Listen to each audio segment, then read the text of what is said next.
올해 첫 일정으로 중국과 일본을 순차 방문하셨습니다.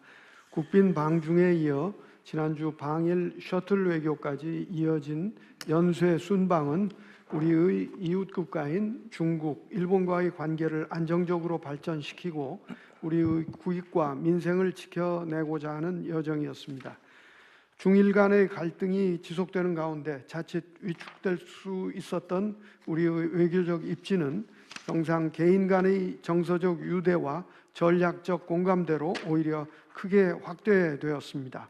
보다 거시적으로는 한반도 및 동북아의 평화 번영 그리고 한중일 관계 개선의 계기를 마련하였다는 측면에서도 이번 순방을 평가할 수 있을 것입니다. 구체 성과를 중국, 일본 순으로 말씀드리겠습니다. 방중 성과는 크게 4가지로 요약할 수 있습니다. 첫째, 근본 국빈 방중을 통해 한중 간 대등한 우호 관계를 발전시켜 나가기 위한 기반을 조성하였습니다. 한중 정상이 2개월 간격으로 상대국을 국빈 방문하고 새해 첫 국빈 정상외교 일정을 함께한 것은 전례가 없는 일이며 한중 관계가 그만큼 돈독해졌다는 것을 뜻하기도 합니다. 양 정상은 한중 관계 전면 복원에 걸맞게 매년 만남을 이어가자는 공감대를 형성하였고 외교, 안보 등 다양한 분야에서의 전략적 대화 채널을 복원하기로 하였습니다. 외교부 장관님, 이거 그렇게 하면 한창은 너무 많이 걸릴 것 같아요. 네, 줄이겠습니다. 요지만. 네. 둘째, 한중 간 수평적 호혜 협력에 기초한 민생 분야 실질 협력을 강화해 나가기로 하였습니다. 셋째, 한중 간 문화 콘텐츠 교류 복원 및 서해 문제에 대한 진전된 공감대도 형성할 수 있었습니다. 마지막으로 한반도 문제 관련 중국의 건설적 역할 수행 의지를 다시 확인하였으며 우리는 중국의 북핵 문제를 포함한 한반도 문제 해결을 위한 중재 역할도 당부했습니다. 다음 일본 방문 성과입니다. 3페이지입니다. 한일 셔틀 외교 차원에서 이루어진 근본 정상회담은 나라에서 개최되었고 올해는 특히 한일 관계의 새로운 60주년이 시작되는 원년이라는 의미가 있는 만큼 양 정상은 한일 관계의 발전 방향에 대해 심도 있는 의견을 교환하였습니다. 경제, 사회 등 다양한 분야에서 미래지향적 협력을 확대해 나가기로 하였습니다.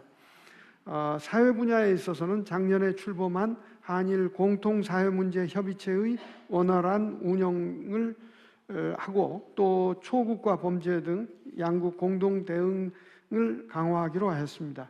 과거사 문제에 있어서도 조세희 탄광 이슈 등 처음으로 과거사 문제에 대한 협력이 이루어졌다는 측면에서 의미가 있습니다. 다음은 후속 조치입니다. 방중 후속 조치 차원에서는 앞으로 매년 1회 이상 정상회담을 개최를 추진하겠습니다. 또한 한중 정상 간의 교류 흐름을 이어가면서 분야별 실질 협력 성과도 지속적으로 거행하겠습니다. 예를 들어 한중 간의 문화 콘텐츠 교류 복원 그리고 서해 문제의 진전된 이행을 추진하겠습니다.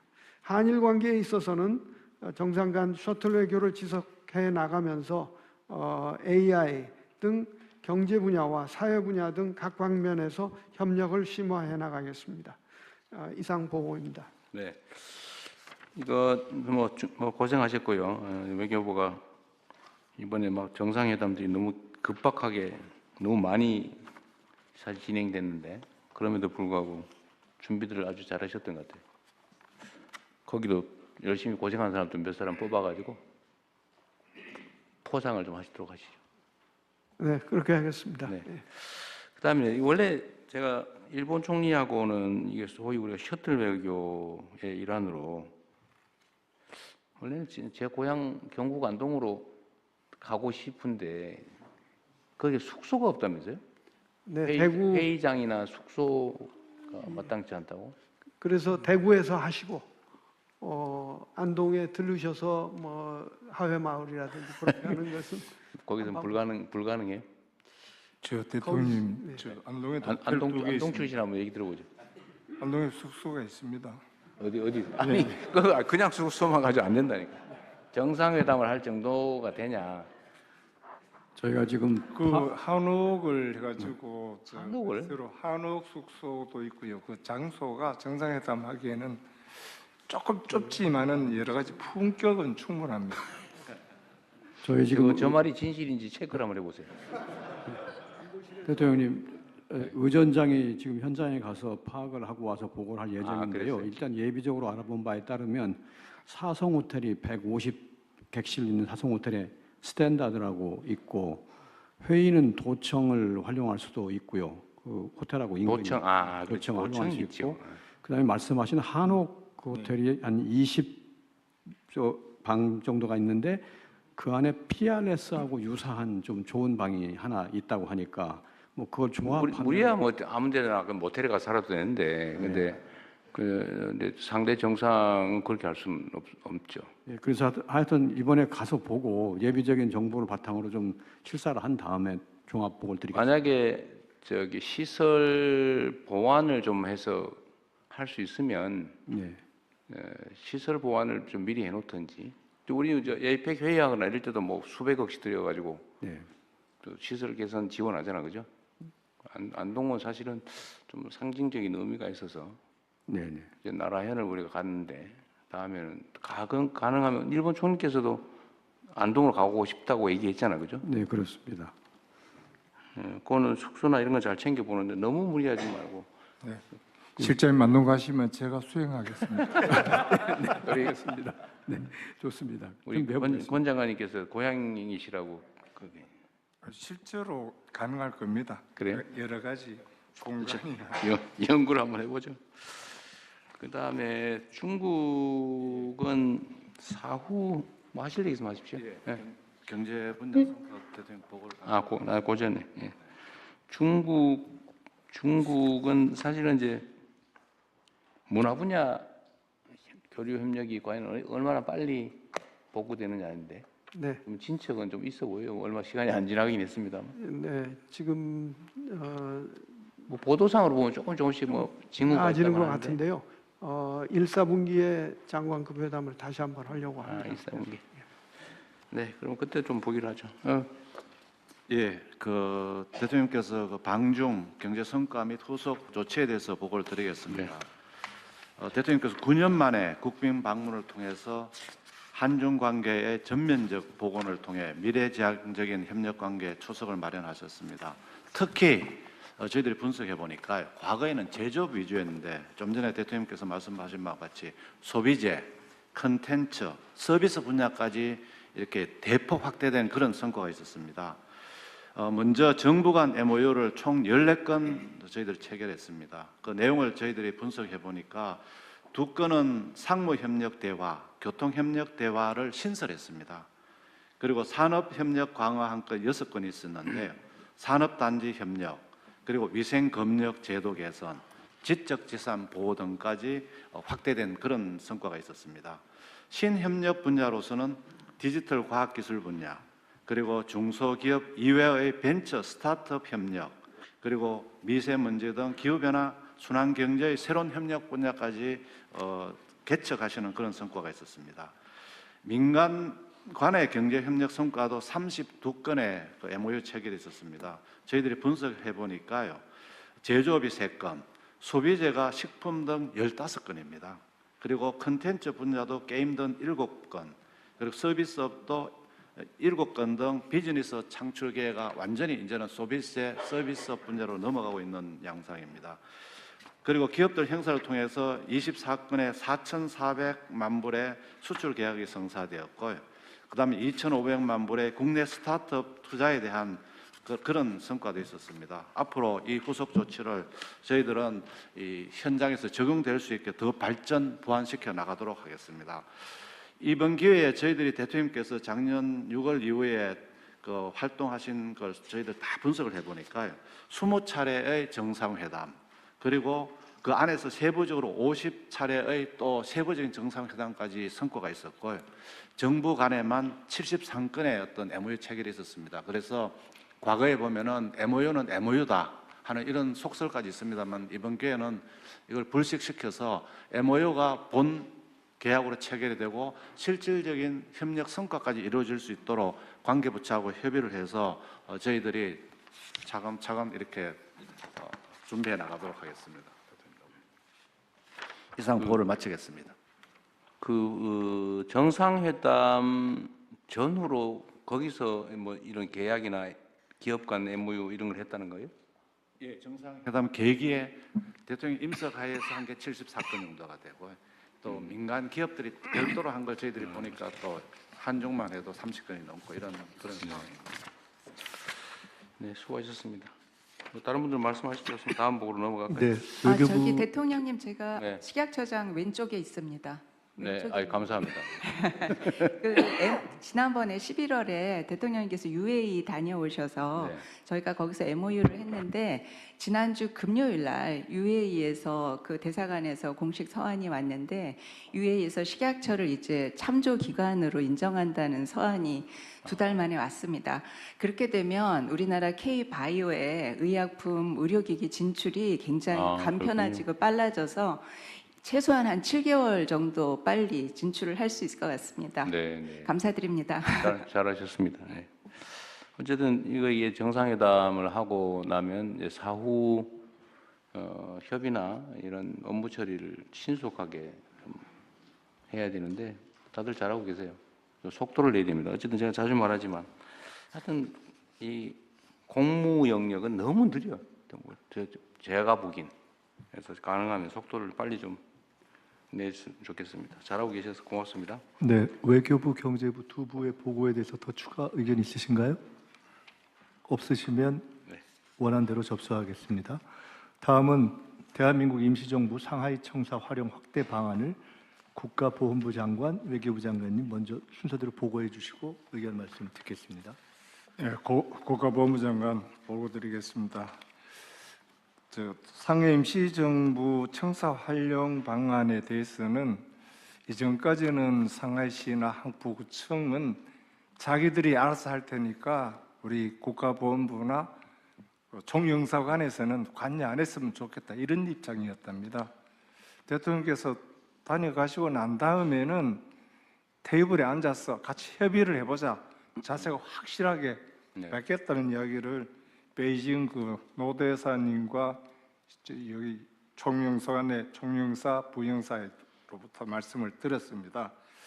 일단 상하이는 우리 국외 독립운동 사적지로 관리하는 지역이 한 31군데 있습니다. 이 중에 독립운동 사적지로서 상해 임시정부 청사가 가장 대표적입니다. 이 대표적인 것이 현재 항포구청에서는 이전 및 철거는 불가하고 원형 지속 보존 지역으로 지정돼 있기 때문에 당분간은 원형이 훼손되는 일은 없을 것으로 저희들은 판단을 합니다.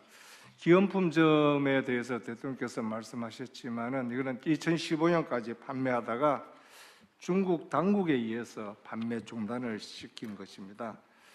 그다음에 구체적인 추진 방안은 현재 저희들이 인정청사 건물이 1호부터 12호까지 있는데 저희들은 3, 4, 5호를 쓰고 있습니다. 저희들 계획은 1, 2호까지 저희들이 활용을 해서 여기에 상설 전시관, 굿즈 판매점 이런 이거 좀 것을 올려보세요. 예, 여기 1, 2호실까지 저희들이 임차를 하든 사용을 해서 여기 굿즈 판매점 또 상설 전시관으로 활용을 했으면 하는 것이 저희들의 계획입니다. 그리고 대통령께서 말씀하셨던 그 리모델링 하게 되면은 체류형 체험 공간으로 좀 활용했으면 좋겠다고 말씀을 하셨는데 이 점에 대해서도 저희들이 구체적으로 검토를 하겠습니다. 추진 방식은 아까 말씀드렸듯이 이제까지는 중국 정부 상하이 당국에서는 자기들 일이니까 관여하지 말라는 입장에서 이제는 우리 예산 지원이라든가 우리 민간 기업이 와서 개발에 좀 참여해 줬으면 좋겠다는 뜻을 비친 바가 있습니다. 1993년도에는 우리 삼성이 임시정부 청사 보건 지원에 약 $30만 지원을 했었고요. 2004년에는 현대차 그룹이 청사 보존을 위해서 재개발을 유보하도록 하는데 노력을 한 바가 있습니다. 따라서 저희들은 이번에도 이 125실이라든가 이 저희들 계획을 구체적으로 실현하기 위해서는 국내 민간 기업 협조를 받을 예정입니다. 여기는 산업부라든가 중소기업 벤처부의 도움이 좀 필요한 그런 실정입니다. 그다음에 굿즈 판매점에 대해서는 아까 말씀드렸기 때문에 설명을 생략하도록 하겠습니다. 이 굿즈 제작은 또 문화체육관광부하고 저희들이 협조를 받아야 할 사항이기 때문에 이 점에 대해서도 추후 협조를 좀 부탁을 드리겠습니다. 대통령께서 언급하셨던 임정청사 연계 보훈관광 벨트는 현재 상해에 저희들이 사적지가 31곳이 있습니다. 31곳 있는 것을 대표적인 것을 67개 연계를 해서 관광 벨트로 추진하게 되면은 저희 국내 관광객뿐만 아니라 중국 관광객도 이 코스를 많이 오지 않겠나 이렇게 저희들은 판단을 합니다. 이는 마찬가지로 상하이에 있는 한국문화원, 그다음에 관광공사 상하이시사 등과 저희들이 협조하도록 그렇게 계획을 세우고 있습니다. 그다음에 임정청사 연계 문화행사 개최는 일단 4월 29일이 윤석열 의사 의거일입니다. 그다음에 원래는 100번 탄신 150주년이 되기 때문에 주요 독립운동 계기의 임정청사 연계 문화행사를 추진하고자 준비를 하고 있습니다. 구체적인 컨텐츠까지는 저희들이 아직 정하지를 못하고 있습니다. 이 추진 체계는 좀 전에 말씀드렸듯이 외교부, 문체부, 국무조정실, 그다음에 산업부, 중소기업부 모두 이래 함께 추진하면서 저희들이 국가본부가 좀 주도도 하면서 우리 다른 부처의 협조를 적극적으로 얻도록 노력하겠습니다. 이상으로 보고 마치겠습니다. 네, 외교부에서는요, 그 베이징의 중국 중앙정부와 또 상해 지방정부와 계속 긴밀히 협의를 해나가면서 우리 모르게 이 청사가 변모하는 일이 없도록 잘 와치하고 우리의 그 계획을 각인시켜 나가도록 하겠습니다. 이상입니다.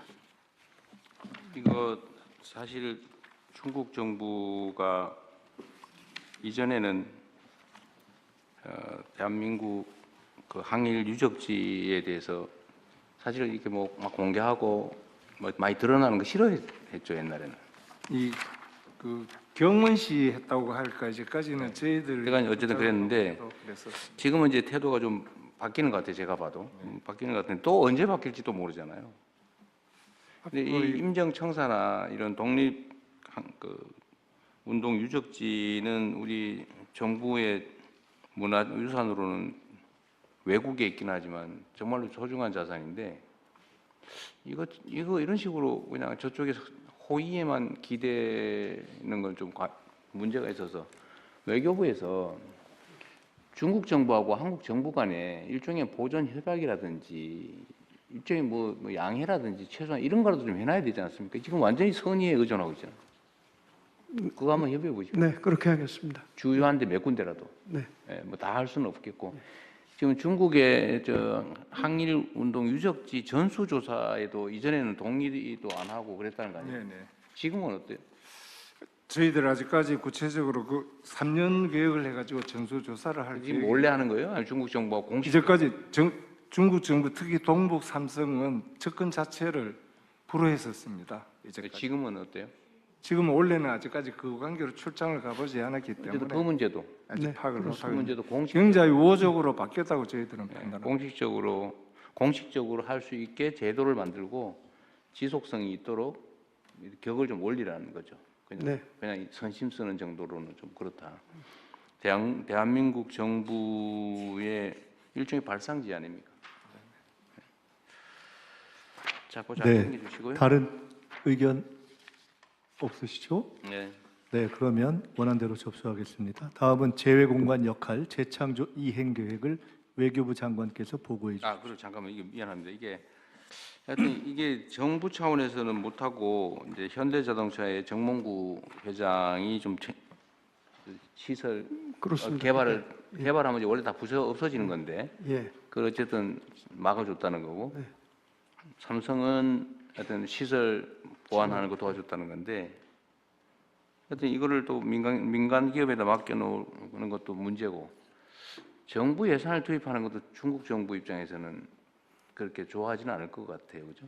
그렇습니다. 사실은 부침이 좀 있었는데요. 어떤 경우에는 오히려 조용히 하는 것이 더 네. 효과적일 때도 있었고 그래서 중국 쪽하고 협의를 하고 네. 가능하면은 그걸 공식화하는 게 뒤돌릴 수 없는 방향으로 네. 뭘 만들어 보겠습니다.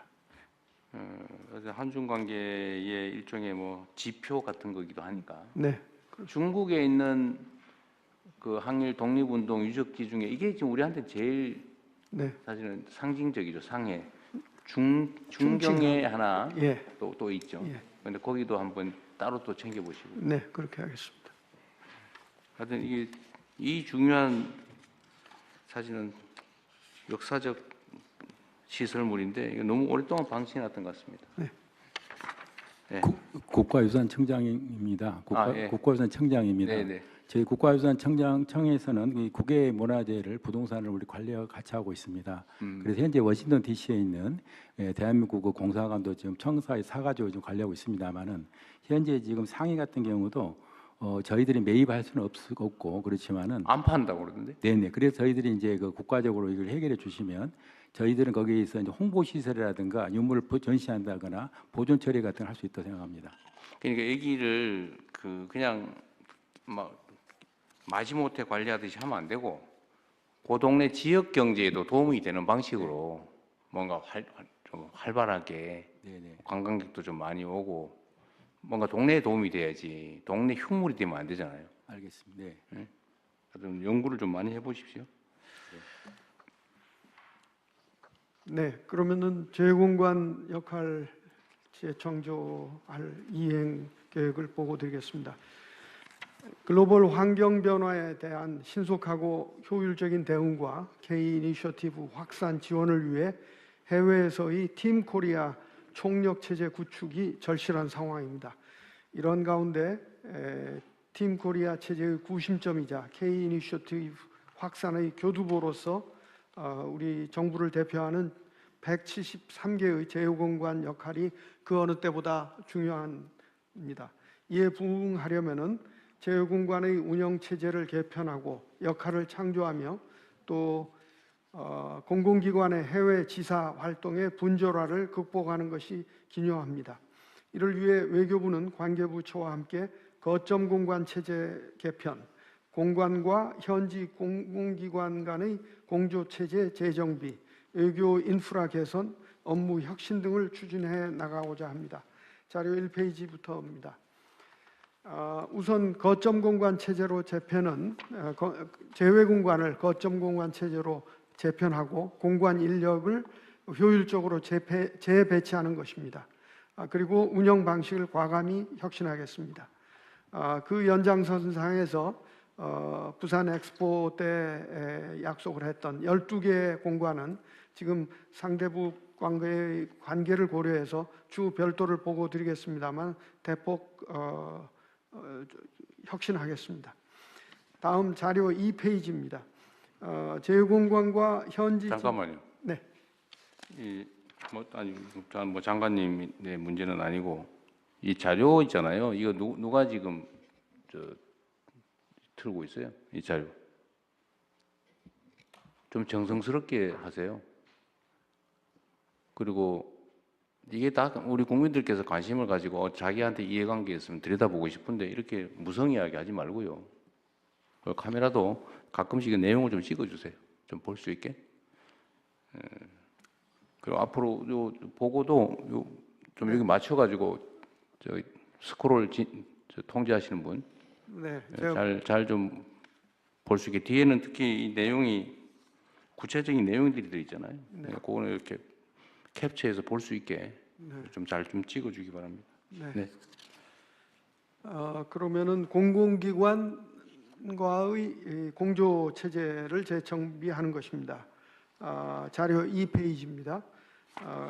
현재 82개 공공기관에서 총 723개의 지사가 해외에 나가 있습니다. 이러한 공공기관의 지사들과 대사관과의 관계를 재정비하는 것입니다. 그 일환으로 재경부, 외교부, 산업통상부 등 관계부처 협의체를 구성해가지고 공공기관 해외 지사를 물리적으로, 기능적으로 일원화를 하는 것부터 시작해서 운영의 효율성과 이용의 편의성을 높이겠습니다. 우선 관계부처 합동으로 코트라 무역관 등의 여유공관이 존재하는 경우 6개 지역부터 해외 지사를 한 곳으로 모으는 K-마루 조성 사업을 추진하겠습니다. 나아가서 재외공관 통합청사 건립을 통해 일원화를 확대하고, 일원화가 어려울 경우에는 상호 인근 지역으로 해외 지사를 모으는 방법도 추진하겠습니다. 무엇보다도 공관 주도하에서 모든 현지 진출 공공기관들이 참여하는 K 이니셔티브 협의체를 운영하여 팀 코리아 체제를 강화하겠습니다. 이를 위해서는 공관장 앞으로 보고 체계를 확립하고 또 외국 사례를 참고해서 이들 해외 지사에 대한 대사의 조정, 지휘, 감독 방안도 추진하고자 합니다. 참고로 영국과 프랑스 등은 대사들이 이런 권한을 가지고 있습니다. 다음 3페이지입니다. 외교 인프라 개선입니다. 신규 외교부 인력은 더 교육을 강화하고 AI 플랫폼을 구축하고 공관장 평가를 보완 개선하고, 그리고 주재관 선발 및 관리 감독을 통해서 외교 인프라를 개선하는 내용입니다. 먼저 인력 교육입니다. 그동안 인사혁신처가 투명하고 공정한 절차를 거쳐서 우수한 외교관들을 선발해 왔습니다. 그러나 앞으로는 여기에 더해서 현장 실습과 토론형 수업 확대, 그리고 국제법과 AI를 비롯한 새로운 강좌를 신설해서 그야말로 정의의 외교 인력으로 양성해 나가겠습니다. 또한 업무 효율성을 높이고 대국민 서비스 제고를 위해서 AI 플랫폼을 단계적으로 외교부 본부뿐이 아니라 제외 공관까지 전부 연계시켜서 만들겠습니다. 다음, 공관장 평가 제도를 보완 개선함으로써 해외에서 우리 정부를 대표하는 공관장이 그 개인 활동과 기여에 대한 평가를 내실화하도록 하겠습니다. 이를 위해서 평가 담당 대사를 신설해서 활용하겠습니다. 다음으로 외교 인프라 중요 요소의 하나인 주재관 선발과 지휘 감독 또 강화 문제입니다. 사실 주재관 문제에 관해서는 여러 국무위원님들 또 청장님들께서도 저에게 좀 주재관 자리를 하나 늘려야겠다 이런 말씀을 그동안 쭉 해오셨습니다. 사실 해외에 이러한 주재관 자리가 하나 늘면은 장관이나 또 기관장은 인기도 올라가고 조직 장악력이 더 좋습니다. 그러나 그 주재관 한 개 직위 운영 비용은 뭐 이를 평가를 할 수는 없지만, 예를 들면은 공무원이 국외 훈련을 받는다면은 3명의 훈련 비용과 같습니다. 그래서 정말 일이 없다면은 이런 훈련, 국외 훈련으로 하는 것이 맞겠다는 생각입니다. 그리고 일이 있다 하더라도 그것이 해외 출장으로 할 수 있느냐, 그걸 잘 검토해 가지고 사실은 가성비가 높은 방안으로 추진해야 된다고 생각합니다. 실망스러운 말씀을 드려서 죄송합니다. 그런 실망 많이 해도 돼요. 네, 알겠습니다. 그리고 또 현재 있는 주재관들이 전체 제외 공관에 있는 공무원들의 3분의 1의 수준입니다. 그런데 선발을 잘해야 되는데 지금 있는 제도의 문제점이 그동안 이제 공개적으로 하고 부족격자를 골라내고 여러 가지 고려를 해서 해왔는데 어떤 문제가 발생했냐면 개방과 경쟁을 하다 보니까 그 제도를 악용해 가지고 무려 4번을 12년 동안을 중국에서 어느 처의 주재관이 계속 있은 사례도 있고 또 어느 부처의 주재관의 경우는 좋은 생활 여건이 좋은 데를 선호하다 보니까 그 부처에서는 사실은 TO의 반밖에 못 채우고 나머지 반은 다른 부처나 외부 그러니까 민간인에서 지원해서 가는 이런 것도 나왔고 그래서 예를 들면은 제가 있었던 인도의 국세관은 상당한 역할을 하고 있었는데 보니까 이번에 없어졌습니다. 그래서 보니까 TO가 8개인데 그걸 다른 좀 생활 여건이 좋은 데로 보내고 인도는 없앤 겁니다. 그래서 이런 것들도 앞으로 좀 지양하기 위해서 협조를 요청드리겠습니다. 그리고 이제 이러한 재공관 직원에 대한 공관장의 지휘 감독권을 강화하는 것이 대단히 중요합니다. 물론 주재관들이 열심히 일을 하고 있지만은 그 업무가 정당하게 평가를 받고 또 잘못했을 경우에 예를 들어 본국으로 소환도 할 수 있는 이런 것을 하기 위해서는 공관장에게 책임을 주고 여기에 대한 평가도 공관장이 받도록 해야 됩니다. 우수 주재관에 대한 포상과 비위 주재관에 대한 신상필벌 이것은 필수적이라고 생각합니다. 제가 몇 가지만 말씀을 드리면요. 작년에도 멕시코에서 어느 주재관이 현지인 폭행 등의 문제로 외교부에서 분명히 중징계를 했는데 그게 중징계가 의미가 없어진 것이 원소속 부처로 가가지고 아무런 징계를 받지 않았습니다. 제가 그 부처의 언제 그랬어요? 작년에 있었던 일입니다. 제가 취임한 후에? 네. 왜 가만 놔뒀어요? 제가 그분한테 그러니까 부탁을 했습니다. 이건 꼭 징계를 해주십시오. 근데 이미 시효가 지났고 뭐 여러 가지 이유로 인해서 안 됐습니다. 그래서 이것은 앞으로는 그런 일이 없도록 하겠습니다. 아니, 앞으로가 아니라 그거 찾아내 가지고. 네, 알고 있습니다. 네. 근데 장관님도 그냥 혼자 그 꿀꺽 삼키고 넘어가면 어떡합니까? 이게 공직 기강에 관한 문제인데. 네, 다시 얘기하겠습니다. 예. 별도로 그거는 총리님 챙기실래요? 확인 좀 챙겨가지고 제가 전체 경과를 다 확인한 다음에 제가 확인하고 한 부처에서 그 내려진 징계는 일괄적으로 인사에 적용될 수 있도록 아예 정비를 하겠습니다. 그리고 요 사례도 체크를 해가지고 이것도 확인해서 왜 방치했는지 경위도 확인하고 방치를 왜 또 방치했는지 그 전체적으로 경위 확인하고 적용한 것과 함께 제도와 해당 문제에 대한 점검까지 하겠습니다. 요 사례도 별도로 원인을 찾아서 저기 넘어가면 안 되죠. 네, 뭐 그냥 넘어가지 않고 잘 아는 장관님이셨어요? 제가 그냥 넘어가지 않겠다고 2번이나 얘기를 했기 때문에 오늘 이렇게 말씀을 드리는 겁니다. 과정 중이에요? 예. 알았습니다. 따로 챙겨서 별도 보고해 주십시오. 다음 자료 4페이지로 넘어가겠습니다.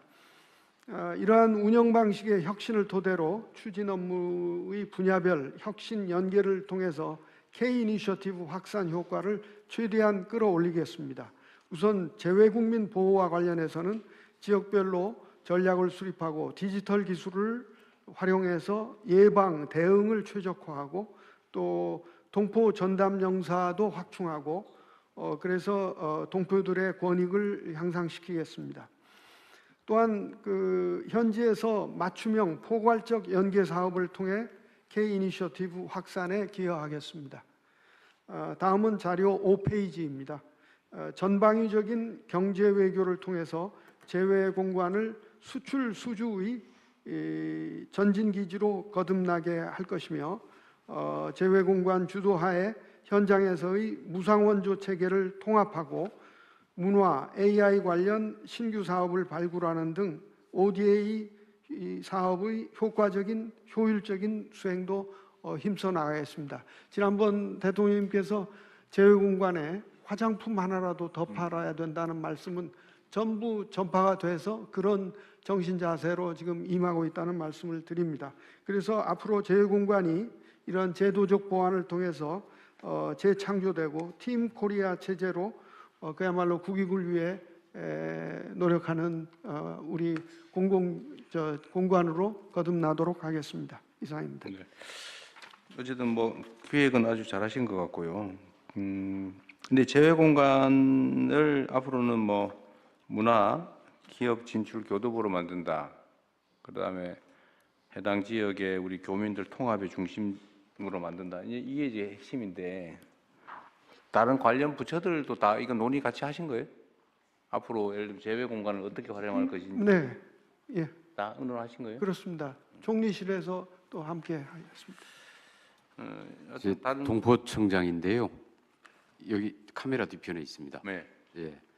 관련해서 한 가지 좀 그 건의 말씀을 말씀하십시오. 드리면은 여기에 지금 분야별 혁신 4가지 추진 과제 중에서 재외국민 보호 최적화와 동포 지원 역량 강화가 돼 있는데 여기에 지금 그 재외 거점 공간 분야에는 이 부분이 좀 거점 공간 배치하는데 이 부분에 대한 고려가 지금 빠져 있습니다. 그러니까 나머지 3개 과제를 중심으로 해서 거점 공간을 배치를 하는 기준을 이렇게 삼았는데 실제로 보면은 동포 밀집 거주 지역이나 거주국의 치안 상황, 그다음에 사건 사고 다발 지역 이런 문제들도 같이 여기에 좀 고려가 돼야 되지 않을까 싶어서 건의드립니다. 네.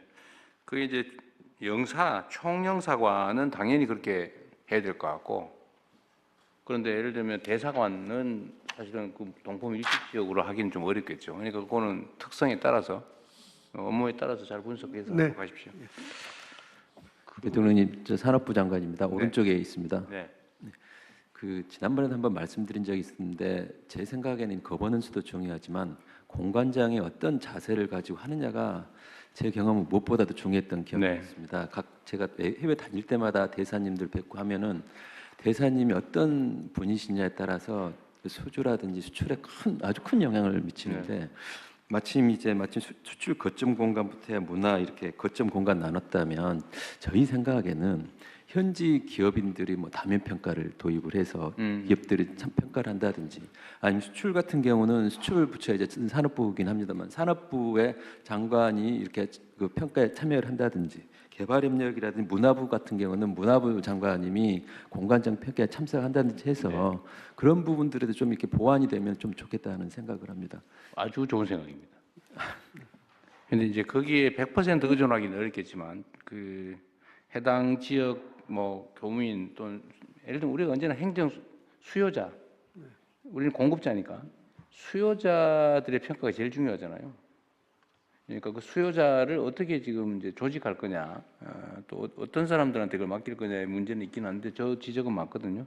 기업, 문화, 교민 이쪽의 평가를 어떻게 반영할지 연구를 해가지고 그것도 인사에 반영하는 방안을 한번 찾아보시죠. 네, 사실상 그런 것이 비공식적으로는 해오고 있습니다. 예를 들어서 교민사회에서 평판을 듣는 정도겠죠. 그렇습니다. 예, 그걸 어떻게 좀 제도화할 것인지 네. 고민을 해보겠습니다. 저도 사실은 그 말씀을 드리려고 했는데 이게 지금 재외 공간들은 물리적으로 지금 해외에 나가서 동떨어져 있잖아요. 그러다 보니까 그 창피스럽게 무슨 뭐 현지 뭐 직원들을 뭐 성추행을 했느니 무슨 뭐 폭언을 했느니 뭐 이런 거 사실 상당히 뉴스도 많이 나오고 그런 망신이 없지 않습니까? 그래도 예를 들면 우리가 뭐 무슨 대사 이러면 우리는 볼 때 좀 훌륭한 뭐 대단한 분으로 생각하는데 가만 보니까 욕이나 하고 무슨 뭐 폭행이나 하고 어디 성추행이나 하고 그 말이 안 되잖아요, 그죠? 근데 실제로 그런 사례가 꽤 있는 이유는 감독으로부터 동떨어져 있기 때문인데 아까도 말씀도 하셨지만 어떤 암행 감찰을 하든지 아니면 현지 기업이나 주민들이나 아니면 뭐 쪽에 의견을 좀 상시적으로 듣든지 하여튼 수를 좀 내긴 내야 될 것 같아요. 네. 그래서 지금 좀 미안한 얘기인데 계속 제가 얘기하는 것처럼 재외 공관장 나가면 무슨 놀러 가는 것처럼 애들 유학시킬 기회인 것처럼 생각하는 경향이 많단 말이에요. 그러면 안 되죠. 네. 응? 거기다 뭐 집 주고 출장비 주고 뭐 온갖 혜택 다 주지 않습니까? 근데 그 국민 세금으로 그러면 되겠어요? 네. 예. 그래서 그런 비난 안 나오게 네. 모두 잘 챙겨 주시고요. 동포청장님 말씀이 나와서 그런데 어쨌든 재외 영사 대사관의 핵심이 동포들 편의를 제공하는 건데 동포청을 왜 독립 외청으로 만들어 가지고 따로 하는지 좀 이해가 저는 안 되는데요. 그게 이제 정부에서 할 수 있는 일이 있고 없는 일이 있어서 재외동포 재단이라는 걸 그러니까, 만들어서 네. 했었는데 동포들은 사실은 그 어떻게 될지 모르고 동포청으로 만들어 달라는 민원이 뭐, 쇄도해가지고 그건 하죠. 이렇게 됐습니다. 그 이왕 제도가 이렇게 됐으니까 이걸 잘 검토해. 그러니까 내 전에도 얘기했는데 우리 그 기관 보고할 때 하여튼 외교부 외청 동포청 산하기관 무슨 재외 무슨 뭐 동포센터요. 동포 협력센터라고 협력센터. 있습니다. 이게 3중 구조로 돼 있잖아요. 근데 사실은 하는 일은 그 재외 교민들 편이나 보호 활동인데 이걸 왜 이렇게 기관들 다 쪼개놓냐? 지난번 보고 드리고 나서 그래서 재외동포 협력센터와 동포청은 신속하게 지금 일원화하려고 합니다. 네. 예. 그럼 됐고요. 예. 그리고 앞으로 업무도 재외 기관들, 기관의 핵심 업무는 하여튼 우리 기업들 해외 활동하게 하는 거, 우리 교민들 편하게 살게 하는 거, 그다음에 국가 간 외교 관계 처리하는 거, 지금 이제 문화 네. 진출 이걸 하는 데잖아, 그죠? 업무도 엄청 많은데 인력도 막 여기서 오는 사람, 저기서 오는 사람, 뭐 키 큰 사람, 작은 사람, 뭐 별 사람 다 해서 통제가 안 된다는 거 아니에요? 네. 출근하는지도 솔직히 잘 모르겠고, 뭐 그런 거 아니에요? 그 정도는 그 정도는 아니에요? 아닙니다. 네. 하여튼 그 업무 감찰을 잘 해야 될 것 같아요. 네, 그렇게 하겠습니다. 그리고 각 부처들도 잘 활용하시고요. 그 특히 산업부, 문화부, 네, 네. 문체부 잠깐 말씀드리면요. 그 말씀하십시오. 지금 그 K 이니셔티브 핵심 요소 중에 하나가 이제 문화 K 컬처일 텐데 네. 사실 문화 주재관 중에는 이제 문화 홍보 주재관이 있습니다. 42명이 이제 나가 있는데요. 이 뽑는 절차가 공모도 있고 또 뭐 경력 개방형도 있고 개방형도 있고 약간 좀 불균형하게 돼 있고요. 그러다 보니 뽑힌 사람들의 문화적 전문성도 좀 약한 부분에 대해서 많이 지금 취약성이 발견이 되고 있습니다. 그래서 외교장관님이랑 네. 계속 긴밀히 협의를 하고 있고요. 그래서 이 부분도 좀 공모하고 선발하는 체계를 좀 바꾸려고 지금.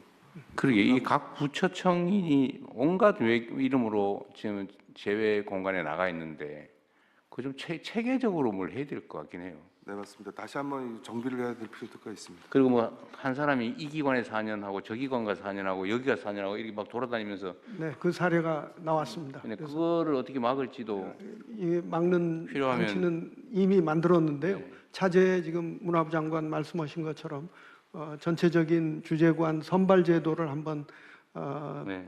들여다보도록 하겠습니다.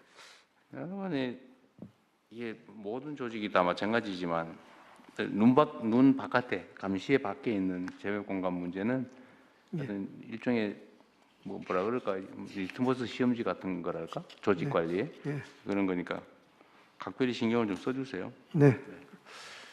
그리고 여기 뭐 직접 관계된 건 아닌데 하여튼 아까 저기 장관님 말씀과 관계된 건데 하여튼 조직 운영을 하려면 신상필벌이 분명해야 돼요. 기준이 명확해야 되고 이 기준에 따라 잘하면 상 주고 모자라면 제재하고 이게 분명해야 조직 유지가 되지. 이게 뭐 나하고 친한 사람이라고 봐주고 누군들 안 그러겠어요. 눈에 받치고 막 걸리고 그러죠. 그럼에도 불구하고 그걸 엄격하게 해야 조직이 유지가 된다니까요. 네. 예? 다른 모든 부처청은 다 마찬가지입니다. 정실 인사 소위 그 최대한 자제해야 되고 신상필벌 제재와 포상은 명확하게 엄정하게 해야 됩니다. 그래야 조직 유지가 되고 권위가 서죠. 뭐 너무들 다들 잘 아시겠지만 조직의 수장이 인사를 엉터리로 하면요 뒤에서 다 욕해요. 앞에서는 막 굽벅굽벅하지만 뒤에 가지고 전부 흉보고 있습니다. 그럼 조직 유지 관리가 안 돼요. 채통 떨어지고. 그래서 정말 인사는 인사만큼 공정하게 해주는구나. 내가 일 열심히 하면 대우해 주는구나. 잘못하면 혼나는구나. 이거를 당연히 느껴야 그 조직이 자동적으로 잘 알아서 움직이지. 친하다고 뭐 봐줘버리고 이러면 절대로 안 됩니다. 그래서 아까 그 사례는 정말 중요한 거예요. 내가 뭔지 모르겠는데. 네. 그리고 외교부는 지금 다른 부처와는 달리 감사관실이 아주 크고 이 감사관실이 재외공관을 지속적으로 가서 감사도 하고 이 감사관은 외교부 직원이 아닙니다. 감사원에서 파견받아서 하고 있습니다. 그래서 팔이 안으로 굽는 일이 없도록 하고 있습니다. 장관님 말씀 들어보면 아주 잘 될 것 같은데 좀 지켜봐야 되겠어요. 제가 네. 말씀드린 대로 꼭 네, 이행하겠습니다. 모범적 사례로 잘 주시기 바랍니다. 그럼 얘기 나온 김에 지금 각 부처청에서 뭘 이렇게 기획된 것도 하지만 이게 너무 무거운 주제는 주제대로 하고 다른 부처에 관계된 협조가 필요한 사안들이 많이 있거든요. 물론 우리가 이제 이 공식 국무회의 말고 소통 통로가 있긴 합니다만 거기서도 활용을 하고 이 회의도 필요한 게 있으면은 다른 부처에 협조가 필요한 게 있으면 좀 얘기를 공식적으로 하세요. 그 맨날 와서 방망이 두드리는 거 구경만 하다 가지 말고 이 아까운 시간에 업무 보고도 주요 업무는 보고를 좀 하세요. 꼭 보고할 때 뭐 6개월에 한 번씩 이렇게 하지 말고 각 부처청에서 각자가 하고 있는 일 중에 공유가 필요한 사안들은 특히 국민에게 알리고 싶은 사안들은 요약해서 몇 개씩이라도 보고를 하세요. 각자. 그리고 제안도 좀 하시고요. 나중에 이게 이 칸막이 때문에 일이 안 되는 경우가 너무 많습니다. 그리고 칸막이를 너무 당연한 걸로 생각하는데 당연하게 생각하면 안 돼요. 제가 그것도 전에 한번 얘기했지만 그 우체국에 우편 배달하시는 분들은 뭐라고 부르지? 집배원? 네. 뭐라고 부르나? 집배원. 네. 요새도 집배원이라고 부릅니까? 여기 잘못 부르면 이거 큰일 날 수가 있어요. 하여튼 그거 있죠. 거기 수천 명 있다면서요. 아니 수천 명이라 10,000명이 넘는다는 것 같은데.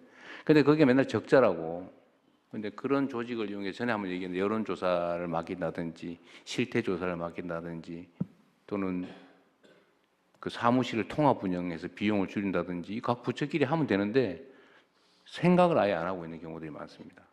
그러니까 그거는 기업 경영을 하거나 이러면 돈을 아껴야 되니까 그건 막 기본적으로 하는데 정부라서 그 개념이 좀 없는 경우가 많아요. 왜냐 당연히 예산으로 쓰니까. 그리고 기업에서 오신 장관님들이 각별히 그런 거 좀 다른 부처에 제안도 좀 하세요. 보시면서 황당한 거 많을 겁니다. 근데 원래 그 일을 하던 사람들은 느낌이 없어서 보고도 안 보입니다. 그래서 다른 시각을 가진 사람들이 보고 지적을 좀 해줘야 되니까요. 외부 기업에서 온 장관들끼리 따로 모이죠? 그걸 흉보고 있는 거예요, 혹시? 그러면 안 되고. 답답하니까 그러실 수 있는데, 그래서 의견이 좀 모이면 다른 장관님들한테 얘기도 좀 해주세요. 네, 가끔 모여서 잘 적응하고 그렇지, 있는지 들켰죠. 확인하는데 좋은 아이디어도 많이 나옵니다. 그럴 거예요. 공유하겠습니다. 보면 아마 답답한 거 많을 겁니다. 그런데 그걸 공식화해서 좀 다른 부처들도 각 자기 소관 부처를 바꾸는 건 당연하고 다른 부처들도 바꿀 수 있도록 도움을 주는 것도 여러분이 할 일입니다. 네. 네, 추가 의견 없으시면 원안대로 접수하겠습니다. 잠깐만요. 동포청장입니다. 네. 네, 방금 대통령께서 우리 전 부처에 협조를 요청할 사항이 있으면 하시라고 해서 한 가지 말씀드리겠습니다. 지난 업무보고 때 동포청 업무보고 때 동포들의 국적, 체류 자격에 따른 차별 문제가 있는지 조사해보고 이에 대한 해소 대책을 마련하라고 하셨는데요. 그래서 동포청에서 지난 12월 달에 자체 조사를 해서 차별 요인이 될 만한 사안들을 조사를 거쳐서 지금 각 부처에 혹시 그 동포 대상 관련된 업무들 중에서 차별 요인이 있는지 점검을 요청하는 공문을 발송했습니다. 그래서 이 부분이 지금 취합 중에 있는데 각 부처에서 적극적으로 이 결과를 보내주시면 감사드리겠습니다. 네, 그 동포청 얘기가 나와서 그러니까 제가 어쨌든 해외 그 방문을 해보면 자기 동포들 제외 동포들 불만이 막 하늘을 찔러요. 뭐 그렇게 억울해하는 해 그냥 자원에. 네, 뭐 이러저런 요구도 많고. 그런데 제외 동포들도 대한민국 국민인데요. 아니면 그에 준하는 사람들인데 그 지원을 너무 아까워하는 것 같아요. 예를 들어 교과서 없다는 얘기를 내가 맨날 듣거든요. 한글 학교 교과서 없다고. 네. 그런 거 좀 많이 해주면 뭐 돈이 얼마나 드는지 모르겠는데 그 책값 얼마나 들겠어요? 그 서러운 생각 안 들게 그 지원도 좀 하시고. 하여튼 제외동포 참 그 제외기관들 전부 다 그 한 달 이내에 하고 있는 거 작업하고 한 달 있습니다. 안에 네. 하여튼 해서 다 취합해가지고 예. 분석해서 국무회의 보고를 좀 해주세요. 네, 그렇게 하겠습니다. 들어보면 얘기는 거의 비슷비슷할 거예요. 네, 정기적으로 어쨌든 동포 간담회도 좀 하시고 네. 기관들이 좀 그렇게 해주세요. 그때 동포 간담회 때 말씀하신 내용들에 대해서 전체 제외 공간에 전문을 보내가지고 동포들의 애로사항, 민원, 건의사항들을 다 파악해가지고 2월 6일까지 2월 6일까지 일단 취합을 하도록 했고요. 2월 2주째에 취합해서 1차적으로 보고를 드릴 계획입니다. 그러세요. 하여튼 정기적으로 간담회나 이런 거 좀 하시라고 좀 해주시기 바랍니다. 네. 하여튼 안 그래도 해외에 살면 서러운데 외롭고 서러운데 공간 내서 찬밥 대우 받는다 이런 피해 의식이 엄청나게 많더라고요. 네. 네, 2026년 달라지는 민생 체감 정책 재경부 장관부터 순서대로 보고해 주시기 바랍니다. 예, 먼저 총괄표 보고 드리겠습니다. 요거 좀 이렇게 해서 잘 보여주세요 영상으로. 우리 국민들도 관심 있는 우리가 국민한테 알려드려야 될 내용이니까요. 네. 네. 금년도 민생 체감 대표 정책이 되겠습니다. 전체적으로 19개 부처 다 참여했습니다. 다 안 읽어도 됩니다. 이렇게 그래서 이렇게 보여드리려는 거예요. 그래서 저희들이 5개 분야로 나눠서 전 부처 과제를 대통령 표처럼 이렇게 만들었습니다. 아마 국민들께 보시기는 어려운 점이 있으실 거예요. 이게 맞대요. 이거 어떻게 봅니까 이거? 5개 분야로 해서 여기 다 나오는 거죠? 네네. 알았어요. 가계 부담 완화해서 어쨌든 파일로 만들어서 네네. 좀 공유를 하도록 하고 저희들이 SNS에 올리도록 하겠습니다. 그러면 다음은 기재부부터 먼저 보고를 드리겠습니다. 다음 주에 되겠습니다. 빠르게 보고 드리겠습니다. 지금 현재는 자녀 수에 관계없이 20만 원만 자 이거 제가 할게요. 네. 너무 오래 걸려. 이거 좀 밤새 해야 될 거예요. 어쨌든 이거 1페이지 한번 보여주세요. 1페이지 목록 있었죠 아까? 네. 목록에 1, 2, 3, 4, 5가 대분류고 넘겨서 자 가계부담 완화에 관한 게 세 항목이 있고요. 예. 그다음에 미래 준비 지원이 어쨌든 네 항목이 있고 경제 활력 제고가 일자리 시장에 관계된 게 다 6개 있고 안전망 강화에 관한 게 어쨌든 대표적으로 3개 정도 항목이 있고 그죠? 네. 지역 공동체 회복에 관한 게 3개 항목 정도가 있다. 이렇게 있습니다. 자, 재정경제부는 세부적 내용은 자, 다자녀 근로자 가구 세금 부담 감소 이런 게 있다. 다 안 보이네. 자, 한번 보여주시고 자본시장 혁신과 생산적 금융 지원 이건 뭐 주요 정책이죠. 네. 그 다음에 컨텐츠 성장 지원. 세제 지원을 새로 해줍니다. 네. 그리고 청년 국유재산 사용을 혜택을 주겠다 그 말이겠네요. 창업할 때 국유재산을 잘 활용할 수 있도록 해주겠습니다. 그다음에 생계형 체납자의 체납 세금 소멸. 이거 이거는 국세청에서 하는 여기 국세청장 왔어요? 3만 원까지. 예. 어디세요? 카메라 뒤에 있습니다. 카메라 뒤에. 아이고 안 보여 가려서. 예. 이거 열심히 하고 있죠. 예, 이 체납액 납부 의무 소멸 특례는 경제활동 중단으로 어려움을 겪고 있는 영세 자영업자 소상공인에게 반드시 필요한 제도로서 이재명 정부의 민생 정책과 맥을 네. 같이 한다고 생각이 됩니다. 체납관리단은 지금 몇 명 채용하기로 했고 현재 몇 명 채용했어요? 오늘까지 해서 500명을 일단 기간제 근로자를 모집을 하고 있는데 지금 현재 한 3,000명 정도가 지원을 해서 6대1 이상의 몇 명 뽑으려고 그런다고요? 500명? 예, 일단 올해는 총 몇 명 500명. 뽑을 생각이에요? 예. 총 몇 명?